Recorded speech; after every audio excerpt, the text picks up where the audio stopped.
live right now. I know there's been some debate about when are we live and when are we not live. We are live right now.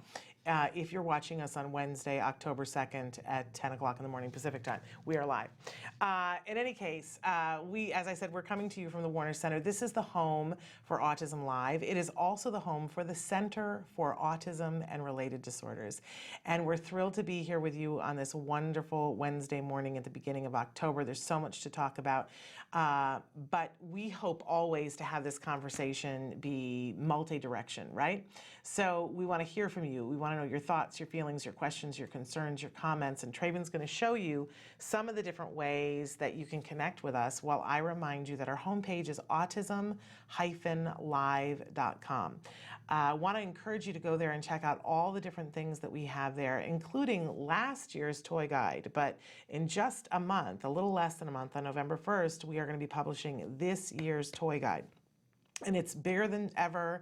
We've added a whole new category of toys that are STEAM toys for science, technology, engineering, arts, and math. I think you're really going to love those toys in particular, but all of them are truly fabulous. But check out our videos there. You can search by topic. You can search by person. You can search by all different ways. And if you can't find the way to search that you want, let me know, because I'm always interested in how you guys are looking for things. So we're thrilled that you are here with us, because on Wednesday mornings, when we get the chance, and today we have the chance, we welcome Dr. Doreen Granpeesheh here for a segment that we call Ask Dr. Doreen.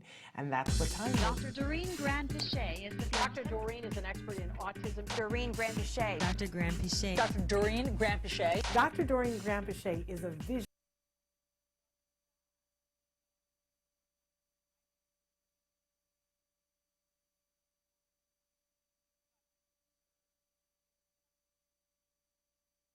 Expert in the field of autism. In fact, I believe the preeminent expert in the field of autism. I'm very fond of saying that she's a visionary, and in fact, this weekend she's getting an award that says that she's a visionary. Yes, thank you. So that's just, you know, I've been saying it for a while, but thrilled that, and I'm not the only person that has said that, but it's nice that you'll have an award that says that as well. Although I don't think it's your first one that says that. No, thank you. But thrilled that she is here with us to answer your questions in real time. She is the founder of the Center for Autism and Related Disorders. She is also the founder of Autism Care Today, an amazing charity. And she has been helping families now for quite a long time. CARD is about to celebrate its 30th anniversary, which is amazing when you think about it. And she was working in this field before that, obviously. That's right. Yes. So for way longer than you would believe to look at her, she's been working in this field. One of the things that I particularly love about her is that she is a visionary and sees the big picture. She sees our kiddos as whole people. And there are very few people who really do, let's be honest, right?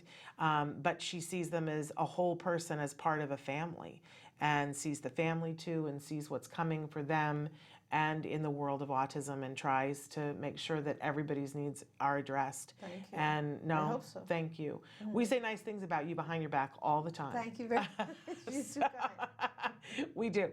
But in any case, she's here to answer questions that you have sent in, but you need to know right from the jump that there is no expert in this field that could give individual specific advice, right? So you will write in and you'll be as specific as possible, and then she will answer your questions and comments in a general nature to help you to get more information, to go back and ask more questions of the people who have actual eyes on the situation.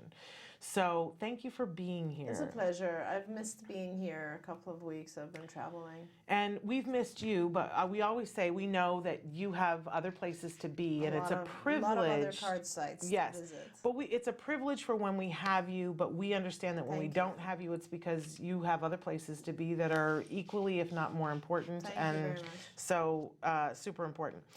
Okay, I want to start by saying that somebody has written into us, and we love our jargon of the day here. Okay. I absolutely love it. And people have now been sending in requests for things to add to the jargon of the day.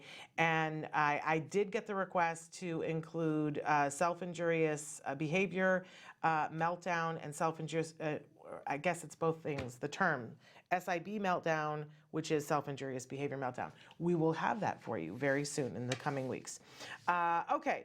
So I want to start with a question, and it's a little bit further down on the list that I gave you, and they were two that came together. It doesn't look like it here, but why does my child like to knock off drinks, plates with food, electronic equipment at home and at a restaurant? And why? But it was also came with it. Why does my child like to provoke my husband by scratching him on his neck, back, and head with no apparent reasons? Right. I have a particular affinity. I want to send this person a hug because been there, done that. Really? Yeah. No, I mean, totally. So, Yeah. So this is where it becomes the particular science of ABA is very useful in these types of situations, because you look at something and you're like, what am I supposed to do? Why is this happening? And the whole basis of ABA is that you always have to identify the function of a behavior. The function of the behavior is the reason the behavior occurs. Why is the child doing this behavior? And when you understand why the child is doing a particular behavior, then you know how to change antecedents and consequences to actually change the behavior. So let me back up a little bit and talk about that, because behavior, what we do in ABA is that we are trying to change behavior, right? So for instance, the knocking off of drinks or items, whatever they may be. And so in order to do that, we have to understand really why the child is doing this thing. And what we believe in behavior analysis is that every behavior is maintained because of something that happened right before it or something that happened after it. What happened before it is called an antecedent. What happened after it is called a consequence. And those two variables affect behavior. So a lot of times what we're trying to do is modify one of these to move these around so that the behavior changes. A really good example, or a basic example, is a child does something good that you like they'll say, hello, mommy, and you will automatically be very excited and animated, and you'll be like, oh, hi, my dear. Your behavior, your kind of excitement and animated response is a reinforcer, so that in the future the child will continue to greet you, because they know that every time they greet you, they will evoke in you a smile and a very positive response. So all behavior is kind of managed that way throughout the universe. Like, we don't realize we're doing it, but we do it. And that applies to a lot of these types of things. Often we think, why is my child doing that? Well, something in the environment is maintaining that behavior. And for instance, with your child, I'll give you two examples of what could be the function. And until you know the function, you're not going to be able to figure out how to deal with it. One function, your child is throwing things or knocking things off of the table, right? One possible function is that when those objects are knocked off the table, your child really enjoys the way they fall. Some of our kids have visual self-stimulatory behavior. They enjoy seeing things fall in an interesting pattern, like in a different, like an angle. Or auditory sensory issues, where they really enjoy the sound it makes when it hits the floor. As unusual as that might sound, it's actually pretty common in kids with autism. Another very reasonable function, which is actually probably more common in our kids, is that the child enjoys the reaction they get from people when they knock something off a table. So if the child knocks something off a table, most likely the reaction that occurs is that someone is going to go, oh, no, and they're going to immediately run over, clean it, or perhaps they're even going to say, why did you do that? Don't do that. All of a sudden, there's a lot of attention given to the child and to this act. And that attention, that reaction is often something that our kids want, they seek. So in order to get that reaction, your child is going to continue doing that. Now, from your perspective, you don't realize that, because what you're doing is you think you're reprimanding. You think you're actually telling the child not to do that anymore. But what you don't realize is that the value of seeing your reaction, getting that attention, that is much more meaningful than you telling your child don't do that again, because they couldn't care less. Negative attention is still attention. So very likely the function of this behavior is attention. And the only way that it would go away is to not give attention to it. Now, it's very hard to not give attention when someone knocks something off the table, but realistically, that is the answer. You have to walk away from it when they knock something off the table.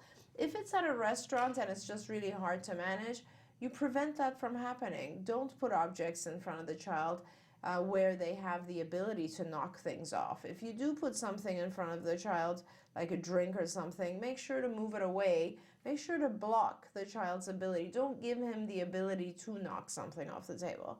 I want to pause and let you comment on this, because I feel like you've had this experience. Well, I will say that this was a big part of when we began our services at CARD.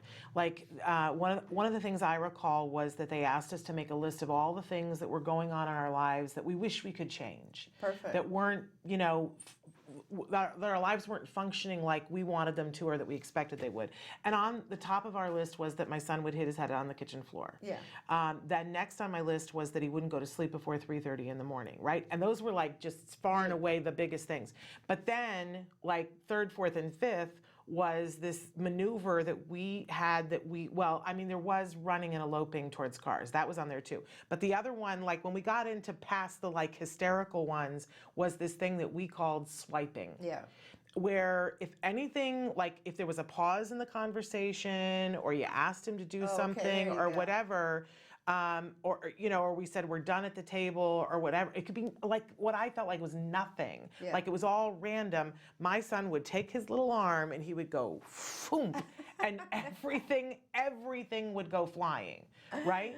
And the other thing that he did was that he climbed us like trees. All right. This is very similar to the second This is one. what I said. I feel this person. Yeah. He would climb us like we were trees, and he would like climb up our heads and try to sit on our heads.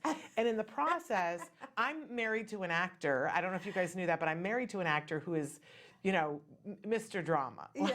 Mr. Drama. Like there is no small reaction to anything. I love that man. But, and my child loved playing with him as a child. They used to do this game where my husband would sit on the floor, crisscross applesauce with a newspaper, and Jem would run towards him, and my husband would go, wow, and do this whole thing and fall backwards, this big overreaction, right? But everything is like that with him. So he would try to climb my husband, and in the process of climbing him, he would claw and scratch. In the beginning, not meaning to, but then Dad would do this like big reaction, and then he would do it to see. Let's see the theater of it, right? So it was this crazy sort of time in our lives, and even explaining it to an autism expert, and we're like, our son, thinks he's a magician and can make things fly, and he climbs us like trees. But I love that you explained all of it, all the reasons why it might be, and for each kid it might be different. But here's the part that I want you to know is that it can change. Oh, it can change, definitely. Totally change. And it could be 5 other reasons that I didn't mention. Yeah. Like, child could be doing it, like you said, anytime you ask them, you place a demand. A child could be doing it because he wants you to continue the conversation, and the silence is not what he wants, so he's trying to get you to move on. Like, we don't know the function of either one of these behaviors, so this is where you really need a behavior analyst. Yeah. And what was the function for him? I don't think in those early days that I yet understood function. Right. So I don't think that I got it. I can remember what they had us do. That the first thing that we had to do was we had to be mindful of wherever he was not to put too many things. Like we got rid of a lot of clutter on tables. Right. And if there was stuff on because we had a table that it would function as the dining room table, but then we would lower it every day. It had pins that you could pull, and it lowered it to be the therapist table. So we never put anything more on it than what had to be on there. Right. And if we saw him sort of winding up, we would hold everything down so that he couldn't get the paycheck for it. Blocking. Right, so we would block it. And I think that like took care of the lion's share of the swiping. Yeah. The climbing, what they did, a lot of it was, what I remember anyway, was antecedent modification. So for the climbing stuff, they decided that he needed a sensory diet. Yeah. And so they would burrito him. We had these big long cushions on the couch, and they would Interesting. burrito him in the cushions and squeeze him, and they would literally squeeze his head and have him put his hands up there. Who was your soup at that time? It was Sabrina Yeah. that was having us do this. And so they would squeeze his head and he would squeeze his own head. Yeah. And when we did that and reduced his yeast Yeah, so that he wasn't it's having made a big sugar, difference. like it went away. How ABA of us. I love that because Yeah. you know, when you look at ABA and people are so like yesterday I was speaking with Julie actually, and we were talking about like what is it that I would like. But I'm thinking about doing some sort of like scholarship program with Association for Behavior Analysis, where, right? And I was thinking one of the things that's super important to me before I fully like eject from this field is. Right. Is helping people understand that ABA and medical interventions should kind of work together. And what you're just mentioning is one of those things, right? It's like we can use ABA to identify the function, and sometimes the function is a medical or sensory issue that requires like maybe a diet or a sensory intervention, and people don't realize that. Yeah. But it is still a joining of the two fields because you're using ABA techniques to identify why a child does a certain thing. Yeah. But then the intervention that you use might be a sensory type of regime, or it might be a dietary change, you know, that's going to actually help the child feel calmer. So, you know, going back to these two questions again, my recommendation really is that you get either you get a behavior analyst, which is a little bit harder, BCBA, to come in and do a functional behavior assessment, an FBA. If you can't do that, then my recommendation is that you really learn about doing FBAs, and you can do that by going on the Institute for Behavioral Intervention or Behavior Training, and it's iBehavioral Training. iBehavioral Training, iBehavioraltraining.com. So please go on their website and look for modules. They have modules that teach you about all this lingo. And the one that I would really recommend for you is to look at functional behavior assessments, how to identify the function of a behavior. And then once you learn more about that, there's a section when you go into skills, or I think you can also get it off of, you might be able to get, I don't know if the BIP builder is on IBT's website. Or is it just on skills? So then you go on the skills website, which is skillsforautism.com. And on skills, there's a place where there's two places you would go. It's called, first you go on the CFA. CFA is an indirect functional assessment, and there it asks you a whole bunch of questions about these behaviors each. You do one at a time. When does it happen? What types of things happen right before it? How do you usually consequate it? What's your reaction? All these things. And then it'll give you ideas of how to manage it. And that'll take you to this other section called the Behavior Intervention, BIP Builder. So it actually helps you build a behavioral intervention for each of these, and it'll tell you exactly how to manage them. It's completely different based on what the function is. The child wants attention, it's about not giving attention. If the child if you need to do something like an antecedent modification, what Shannon said, then you're going to have to block. Like the intervention is really dependent on why the child is doing it. So start there. I hope that was helpful, you know, because sometimes we give answers that actually confuse people a little bit more.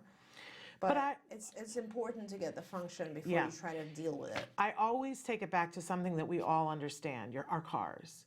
If your car is making a noise and you take it to the garage and you say, my car is making a noise, the first thing that they do is they take it for a test drive to see what the noise is so they can diagnose what it is so that the intervention that they will do with the car will be effective. That's right. And with behavior, it is exactly the same thing. If we just, and this is what makes me so mad sometimes at teachers, I just wish that we could get all teachers to understand this, because a lot of times a child will do something in a classroom and a teacher just decides on an intervention not based on what's happening and the cause of it. And then we get into problems. Because if the reason why you're biting someone is because you want to get outside, then sending them outside to talk to the principal means you didn't address it. That's right. You just made it happen more. That's right. If the reason why they bit somebody was because they wanted to get the ball that the child was holding, and they bit the child and the child dropped the ball, then the intervention would be vastly different. Right. That's right. So it really depends on what the intervention is,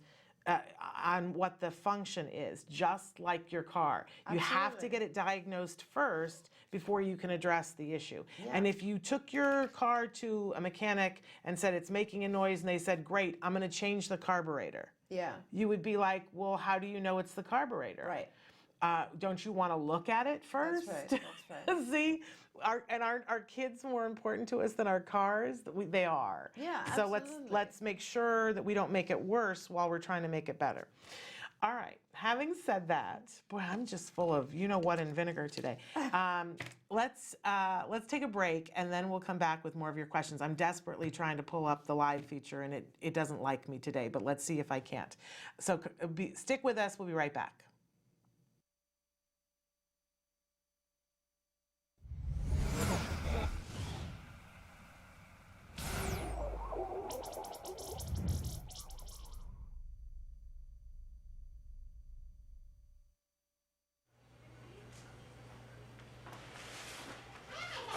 Just go like this. Can you see me? Puedes mirarme aquí? Okay. Hi, I'm Rebecca Ishida. Say hi, Ethan. Hi. My son was diagnosed with autism in November 2004. With Ethan, almost immediately, we noticed things that were troublesome, that he just didn't sleep. He would vomit in the crib. There were a lot of sensory issues. Then he'd have like 20 of the trains lined up, and if you came in and took one train out, just meltdown completely. Guttural instinct is to think that there's nothing wrong. Who wants to look at their child and go, there's something wrong with that child? You don't. You always want to see the best in your child. Will my kid be able to go to school? Will he interact with his peers? Will he be able to have a healthy relationship? Will he get married? I really thought that autism was like a death sentence. A lot of hope was given to me through CARD.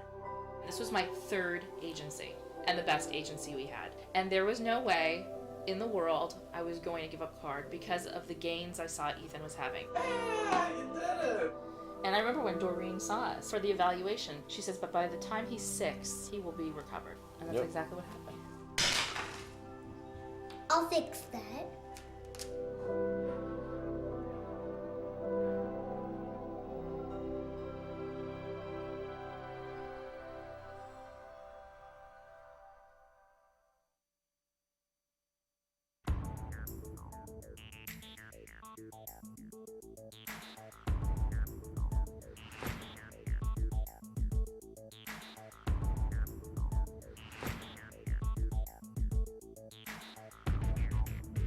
Hi, I decided to start Autism Works Now as a small business because 90% of individuals with autism and related disabilities are not employed after graduating from high school.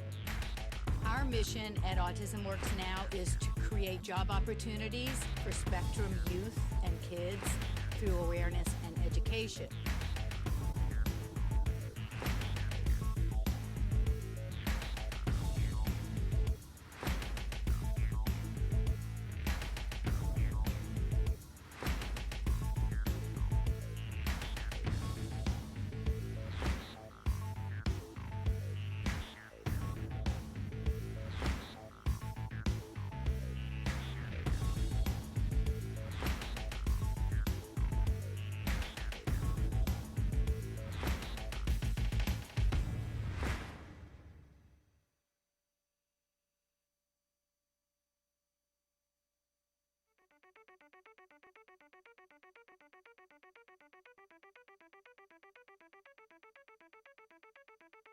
Hi, I'm Shannon Penrod, and we're at the ABCs and XYZs of Special Needs Conference. And this year, for the first time, they've got something really remarkable. It's the Entrepreneurial Boutique. These are all items that have been made and are being sold by individuals who have special needs. So we're going to do a little shopping and talk to some of these fabulous entrepreneurs. Come on. My name is Molly Rarick, and I'm founder of Breed's Gift. We're a nonprofit that serves teens and adults with special needs, like Chase here. We were founded in 2013 and serve people in the Conejo Valley, Santa Barbara, and LA. Our main objective is to give our participants the skills they need to gain a more independent life. My name is Shelley Cox, and Lisa Zalagi and I are founders of Creative Steps and Create Micro Business Enterprises.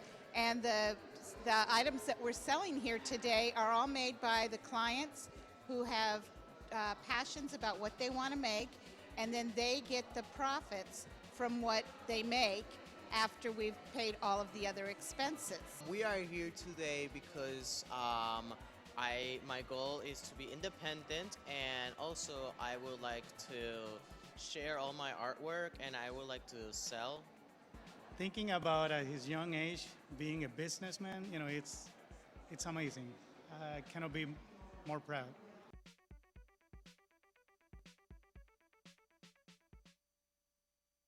Welcome back. Welcome back to Autism Live. We're having a very, some days I say we have gremlins. It's just one of those days. It's an interesting ride here and we work around. I would say it's like being an autism parent, because it's like, well, my expectation was this what happened. Oh, we're going to Holland today. Yes. Okay, that's fine. So we have a bunch of questions that have come in on YouTube and on Facebook. I want to address a couple of them. Okay, somebody says, new emigrant, 6-year-old boy from Egypt. Which state is better for him, California or Florida? The boy speaks many words and verbs in his own language, Arabic. Do you think he will be able to learn? Yes, California, and yes. There we go. Boom. You definitely have much more access to treatment in California. You'll have many, many choices. And absolutely, he will be able to learn, especially everybody's able to learn. But the fact that he's already verbal means that he will continue to be verbal as well. Okay. So that's great.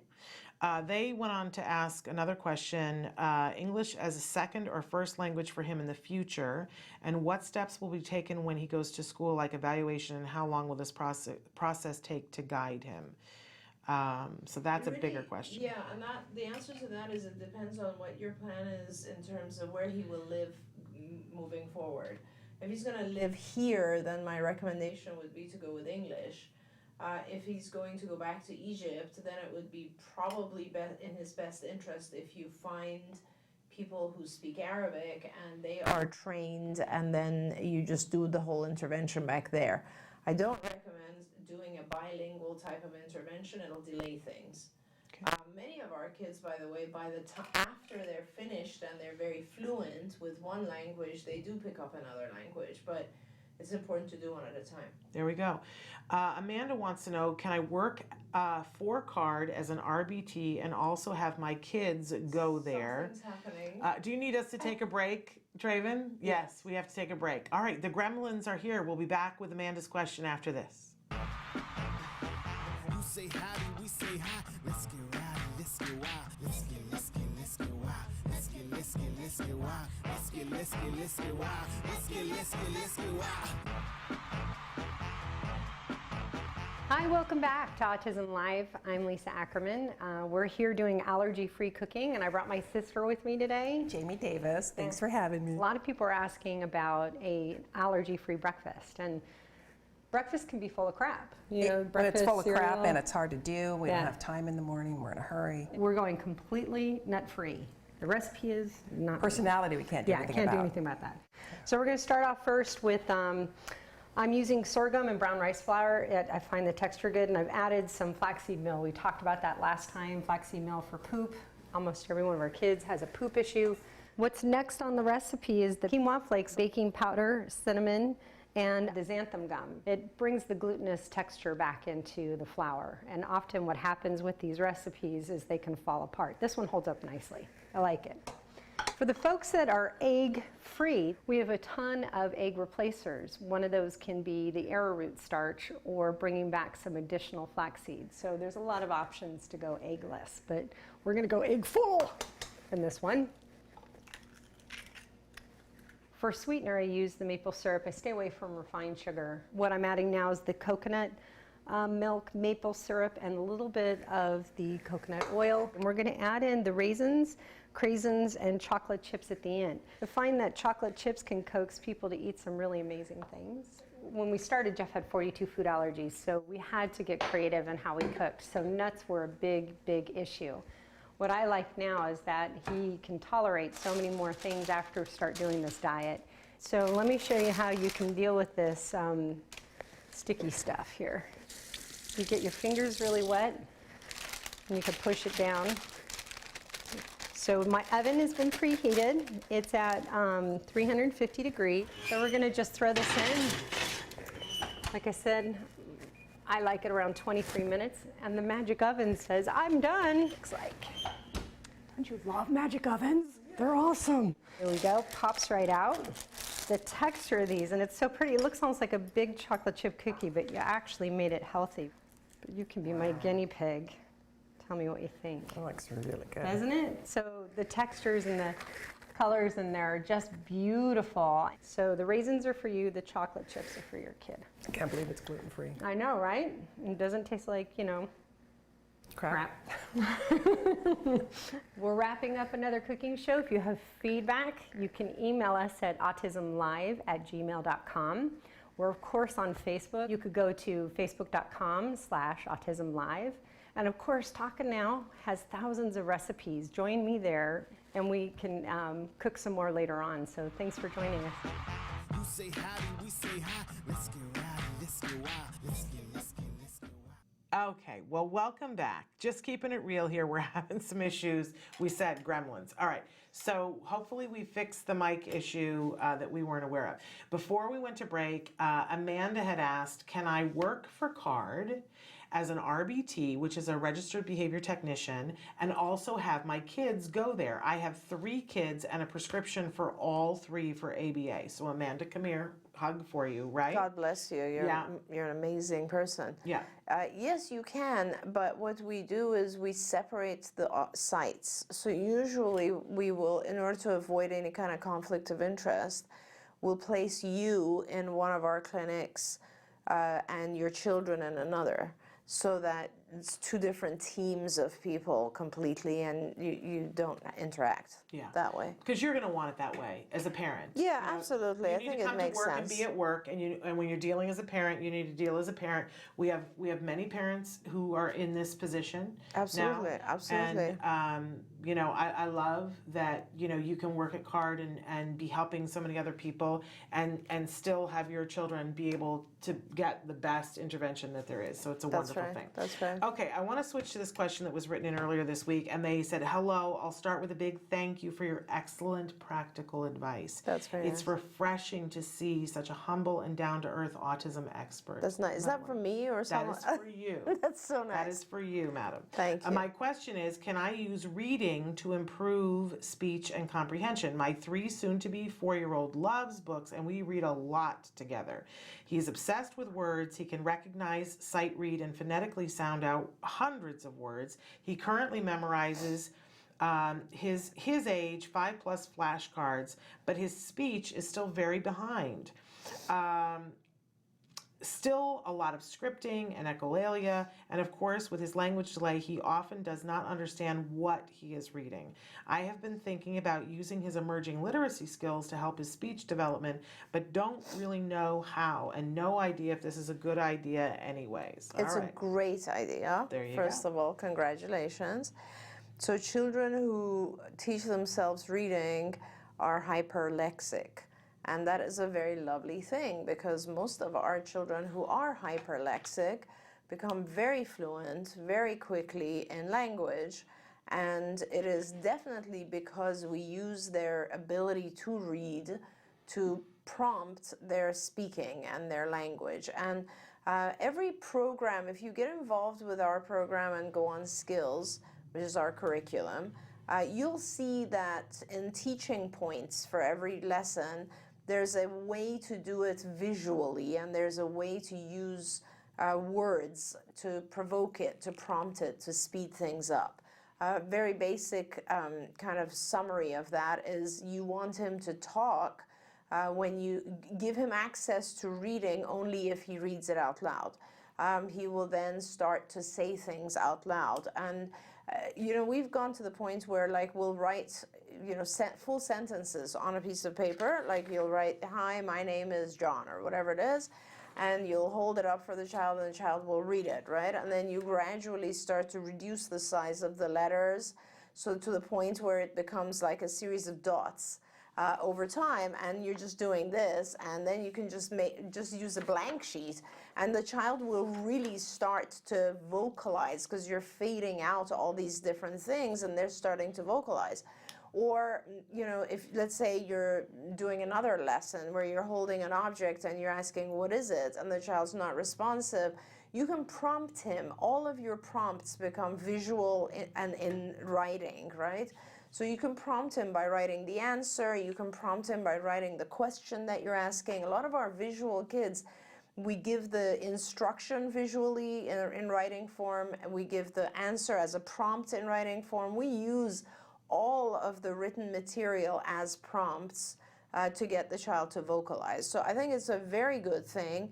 You definitely want to use it to provoke his vocalization, but also to get him to, you know, when you say he's not understanding exactly what he's reading, later on when he gets a little bit more fluent with language, with just speech, vocalization, you'll go into and start teaching. You'll you'll make sure that you're slowing down, and when he reads something, you'll want to ask a lot of questions like, what did the person say? Who was in the picture? And you'll use big words. We have lots and lots of prompting techniques for this. So use skills. Go on Skills for Autism. Use skills to guide you. There's any lesson that you do. I mean, skills automatically guides you anyway, because all you do is you answer a lot of questions about your child, and then skills will tell you what lessons to start with. But everything you do, use the visual modifications, because you'll see a lot of this type of prompting in there. Okay, I'm looking at all the things that have come in on Facebook and want to address. Maureen had asked, what can you do if you have identical twins with ASD who both throw and swipe things? Are they feeding off of each other's actions? And she went on to say, definitely the throwing of dinnerware. Now, Elvira, what I love is when they start talking to each other. So Elvira said, my son stopped throwing things by having him pick it up every time. Just That's wanted to address what Elvira said. But that's not necessarily a bad thing, right? No, it's when we one hear of the techniques. overcorrection, we instantly think, oh, is that a bad thing? No, but it's it's not just at a all. technique. It's just correction of what happened repeatedly. So basically, so again, it goes back to, we can't necessarily tell you right now if you should overcorrect or you should, reduce attention to it, or what you should do, because we don't know what the function is. Once you identify the function of the behavior and we figure out exactly why your child is doing that, then we'll be able to give you a whole bunch of ideas of intervention. It could very well be that they're feeding off of each other. It's possible, because as Shannon gave a great example earlier where you said your son was thinking that this whole thing of jumping on Jim and climbing was a game. Yeah. And he's just trying to keep the game going. Yeah. And so it could very well be that the two boys are thinking this is a game, and where he swipes, I swipe, he swipes, I swipe, and it's a fun game. So if that is the case, obviously, as Shannon said, you need to make sure there's not stuff on the table, and you put one thing on the table at a time and you prevent them. So they learn that when there's an object on the table, I'm not supposed to swipe it. You could, there's too many interventions. I don't want to start giving you ideas, because really we need to know what the function is first. There's a lot of reasons that could be leading to this. Okay. Elvira wants to know, though, she says, my son is turning 5 this month and we're throwing him a small party. Great. He really doesn't enjoy them. Oh. He usually goes to his room alone. How do I motivate him to be more involved, and should I be having these parties at all? Exactly. So that's a really good question. So ask yourself, why do you throw the party? Potentially, sometimes we throw the parties just to mark a specific event, you know, like, oh, it's a big moment in time, he's turning 5. But really, I think what you might have the goal of 2 things. I'm just guessing, and please, if you're live, respond. But I'm guessing that one is obviously, you know, as a parent, we think, oh, I should throw a birthday party. This is the right thing to do for my child. But the main thing is you want him to socialize, perhaps. Perhaps that's one of your reasons, I don't know. But if he doesn't enjoy it and if he isolates himself, you're really not getting anything out of it, except for a lot of headache and a lot of extra work. So if that's the case, I wouldn't throw a party. I would do something that he really enjoys. And perhaps if your goal is to help him socialize, find one other child. First start with one other child as opposed to a group of children, and try to do something fun with him and that one other child. Maybe go out somewhere where he likes to go, you know, maybe do an activity that he really enjoys together, that sort of thing. And that's where I would start. Yeah, I think a lot of times as parents, and I know for me and my friends, this is true, that we chase normal. Yes, yes. Because what we envisioned was that someday we were going to have a 5-year-old and we were going to have a birthday party, and it was going to look like X. You know, and it's important to acknowledge that. That's not unimportant. That's something that I wanted. That's something that you may want. That's important. But it's also important to deal with the child that we have. Yeah. And like it's just like the parent who wants their 18-year-old to go to a certain college to be a doctor when they want to be a musician. That's right. These things happen in life. That's right. I think when they're 5 and they're on the autism spectrum, the good news is that, you know, you can do a little bit of both. You can do exactly what he wants, and then you can shape the behavior to get to the birthday party somewhere down the line. That's right. You can That's do the little bits and pieces and start slow and add so that eventually he will like a birthday party. Exactly. I wanted trimming the Christmas tree and having my child know what all of the ornaments meant, and because we have ornaments from everybody's first Christmas tree, from my great grandmother's. Oh, nice. I wanted him to know what that meant. And then I had a child who wanted to tear the Christmas tree down. Yes. And wanted to throw the ornaments. Right. Right? So for a couple of years we had plastic ornaments and I kept the other ones in a box. Right. And I would cry at Christmas time, but we would work with the ornaments and being nice to them, the plastic ones, and do whatever. And now my son stands there with me and he's like, oh, was this one Grandma Hoppy's? Yeah. And where was this one from? And we do all the things. I got that. Yeah. Took a long while to get there. Right. But you got to deal with the child that you have and your feelings about chasing normal. That's right. That's so well said. It's so important, Shannon, to say those things, because so many times we don't pay attention to the things that we want. And again, you know, if your child's avoiding the party and moving away, don't worry. There will be a day where you can do the party. Perhaps we figure out why he's moving away, but maybe it's too intense for him from a sensory overload. Maybe the noise is too much. You know, there's so much stuff, and those are the things that you go on and work on over time so that you can get him there. Yeah, and I think that's the important part. It's not this black and white issue of he can have a party or he can't have a party. It's that we got to have a much reduced and work on it to where get are we to at that. now? Yeah, where are we at right now? Exactly. So Shashanka wants to know how to control self-laughing.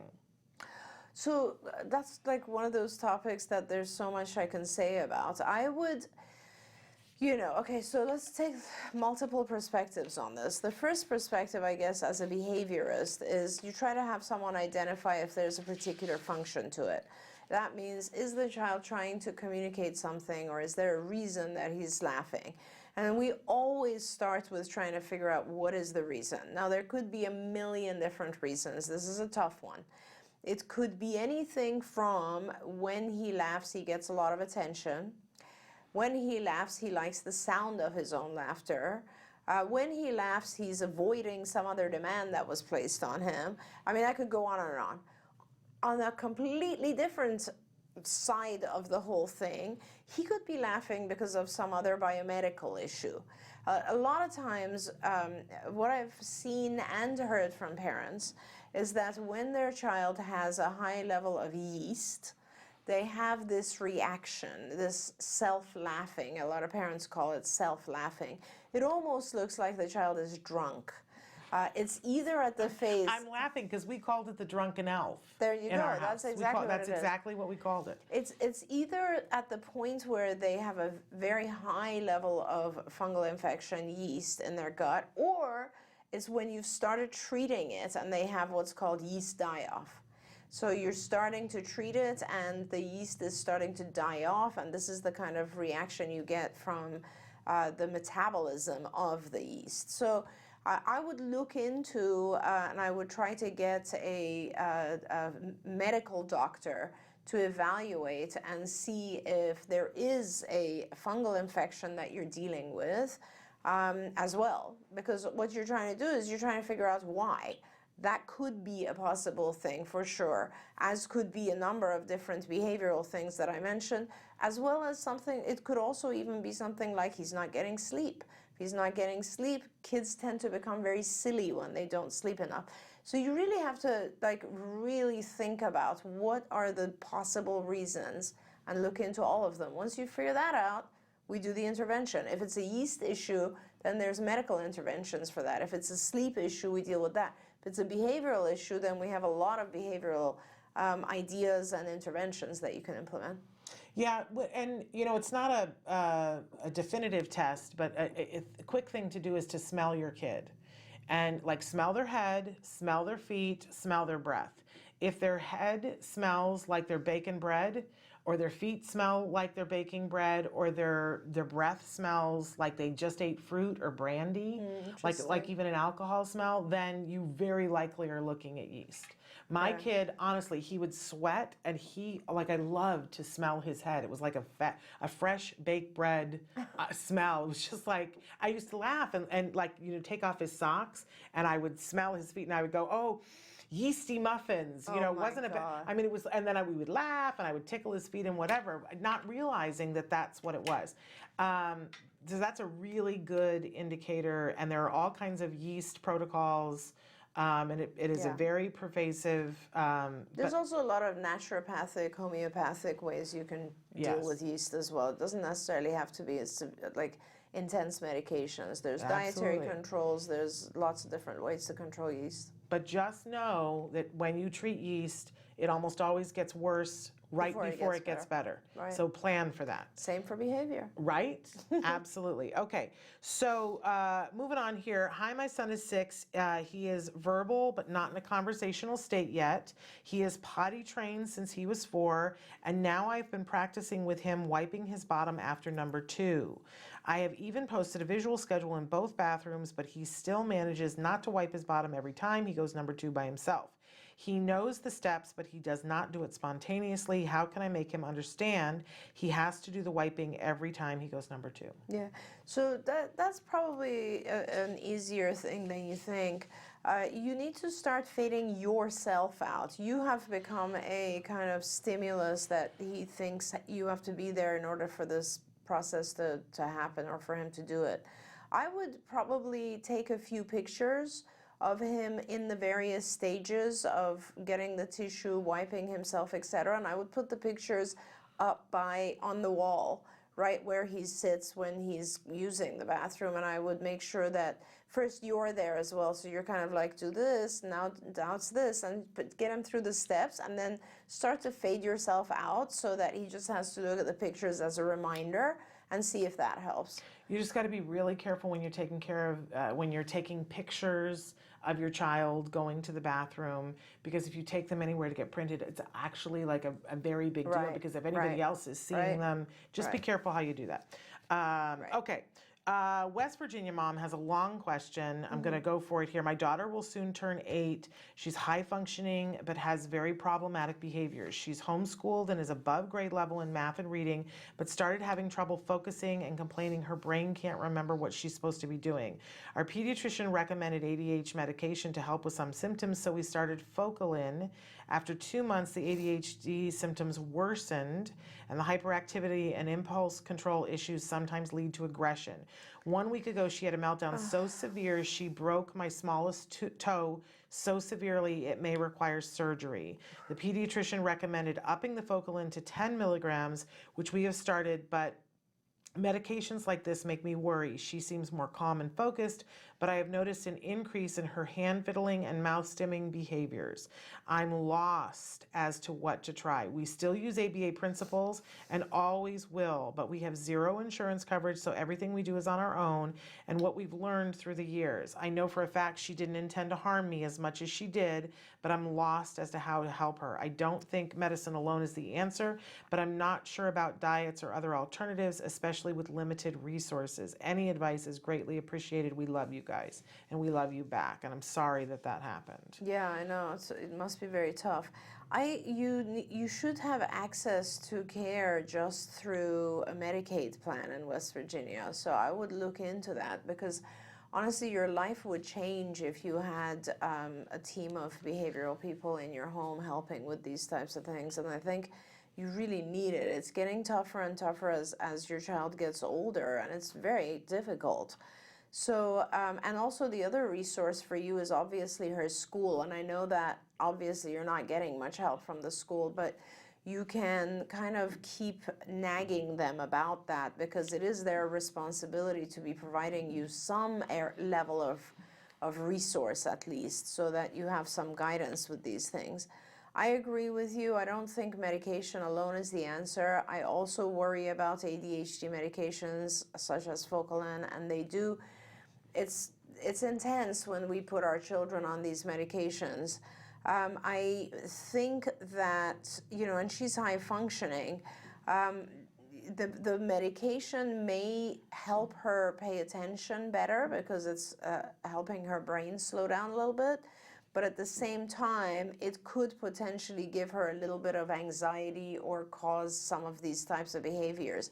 You really do need a more kind of an ongoing set of behavioral rules in the house. And I know that you've done a great deal yourself, but there's too much going on here for me to say do one thing or another. It's just really important to try to get some form of behavioral help in here.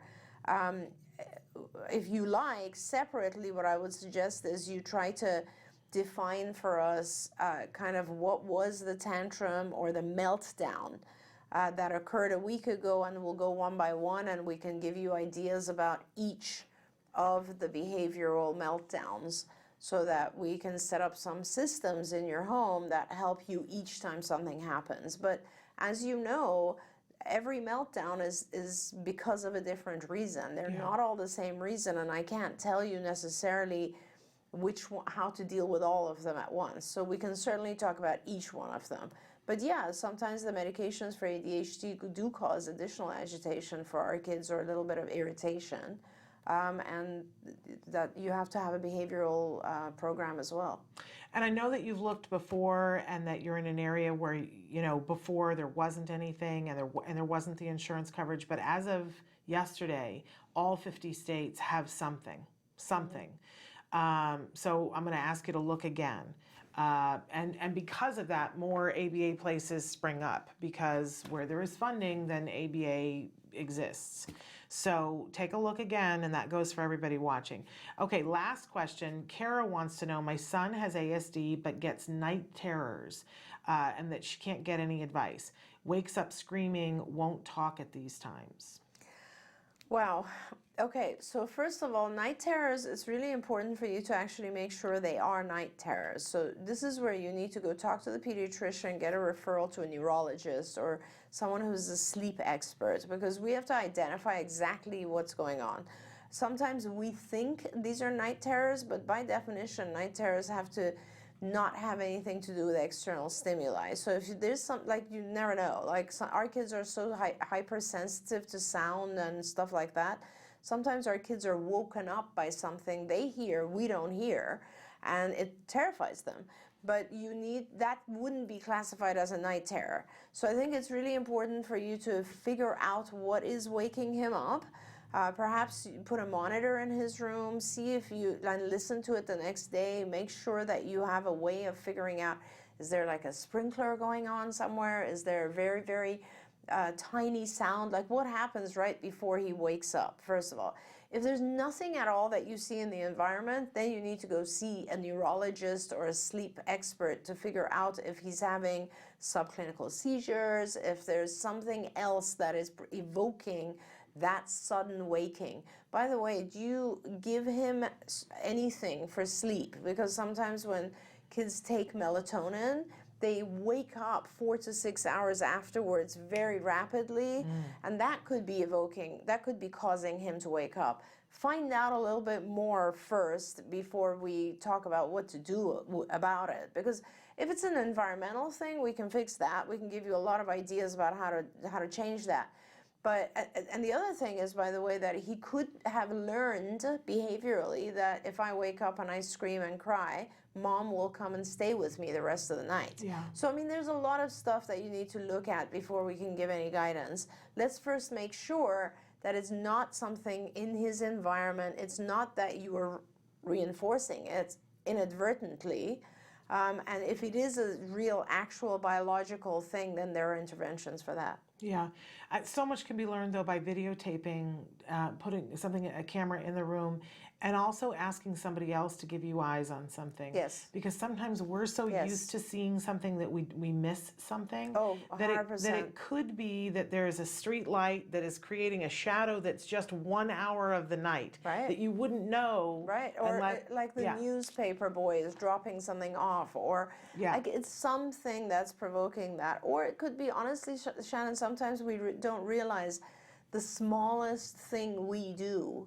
Like, you know, I remember I used to like just go in and give one of the kids a bottle. And that was absolutely the wrong thing to do, because I was like reinforcing them waking up at a certain time. Oh, yeah. Yeah, interesting. All right, that's all the time that we have for today. We're out of time, but we want to thank you so much. It was always a pleasure. We're so Thank you so looking much. forward to seeing you on the red carpet on Sunday. For those of Yes. you should tune in. We believe that our coverage will start around 5 p.m. on Sunday, so you will get to see Dr. Grampuchet there and get to see what she's wearing.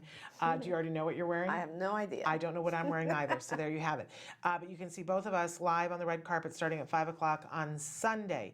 We're back tomorrow, and I would love to be able to tell you, and I can tell you because Traven got it ready for me. Tomorrow we have Your Rights with Bonnie Yates. No, that's Monday. I don't know. I'm reading the wrong thing. See, it's that kind of a day. No, you know who we're having on tomorrow? It's so exciting, you guys. Larry and Boyd Hauser from Fullerton Cares are going to be here with us tomorrow. That's dad and son. We've never had Boyd on the show before. They're from Fullerton Cares, and they're going to talk about the big comedy event that they've got coming up in a couple of weeks. Really, really love this dad, and wait till you meet Boyd. He's incredible. And then on Friday, we have Melanie Gertzman from Blue Laces. She's the co-founder and executive director of Blue Laces Theater Company in New York City. They have a new production that's starting. Can't wait for you to see that on Friday. Until tomorrow, give your kiddos a hug from me and one for you too. Bye-bye for now.